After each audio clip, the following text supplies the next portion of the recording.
Keesokan paginya, Zhang si orang tua membawa cangkul, Xiao Zhan memimpin di depan, orang-orang desa mengikuti di belakang, setengah percaya setengah ragu. Sampai di bawah pohon huai tua, Xiao Zhan menunjuk ke tanah. Disinilah, Zhang si orang tua menggali 2 kali. Tanah menjadi basah, menggali lebih dalam, air mata air muncul. Semua orang di desa senang, segera pulang mengambil ember untuk menampung air. Kepala desa segera menyuruh orang untuk mengirimkan makanan kepada Zhang si orang tua. Bibi Liu juga datang, menyelipkan sepotong permen malt ke dalam saku Xiao Zhan. Dulu saya yang bingung, Xiao Zhan adalah penolong desa kita. Xiao Zhan mengunyah permen, tertawa hingga matanya menyipit. Sejak saat itu, orang-orang di desa berubah terhadap Xiao Zhan. Anak-anak bersedia bermain bersamanya di halaman, orang dewasa juga akan bertanya padanya sebelum pergi ke ladang. Xiao Zhan, apakah hari ini akan hujan? Xiao Zhan selalu bisa menjawab dengan benar. Tanaman di desa juga tumbuh lebih baik daripada sebelumnya.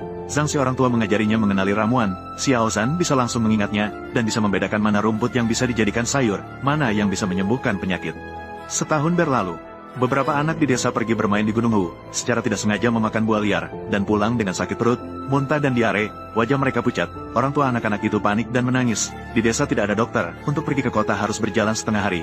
Takut tidak sempat, Xiao Zhan berlari mendekati dan menggenggam tangan anak-anak itu, melihat dan mencium apa yang mereka muntahkan, lalu berkata bahwa mereka telah memakan plum beracun.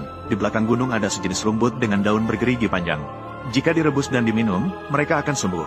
Zhang si orang tua segera bertanya, di mana? Xiao Zhan di depan. Baik, Zhang si orang tua dan beberapa penduduk desa mengikuti ke belakang gunung. Xiao Zhan menunjuk pada sejenis rumput dengan daun bergerigi panjang. Inilah dia. Mereka mencabut rumput itu dan membawanya pulang untuk direbus, memberikannya kepada anak-anak. Tidak lama kemudian, anak-anak tidak muntah lagi, bisa duduk dan merasa lapar. Orang tua anak-anak itu memberi hormat kepada Zhang si orang tua dan Xiao Zhan. Xiao Zhan, terima kasih banyak padamu. Xiao Zhan menggaruk kepalanya. Tidak apa-apa, 2 tahun berlalu, musim panas banyak hujan. Suatu pagi, Xiao Zhan berjongkok di sudut halaman melihat semut. Tiba-tiba berdiri, dan berlari ke rumah kepala desa. Dia menarik tangan kepala desa. Kepala desa, cepat biarkan semua orang pindah ke gunung. Banjir bandang akan datang, kata Xiao Zhan. Kepala desa tertegun, tidak ada hujan, dari mana banjir bandang itu?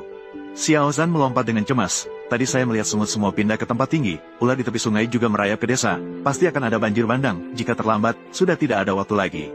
Zhang si orang tua juga datang untuk membujuk kepala desa. Xiao Zhan tidak pernah salah, percayalah padanya sekali.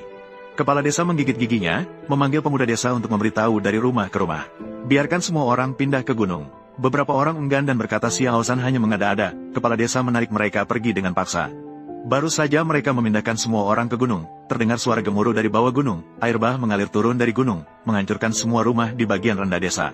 Penduduk desa melihat rumah yang hancur dan ketakutan, mengelilingi Xiao Zhan sambil menangis. Xiao Zhan telah menyelamatkan desa kita lagi.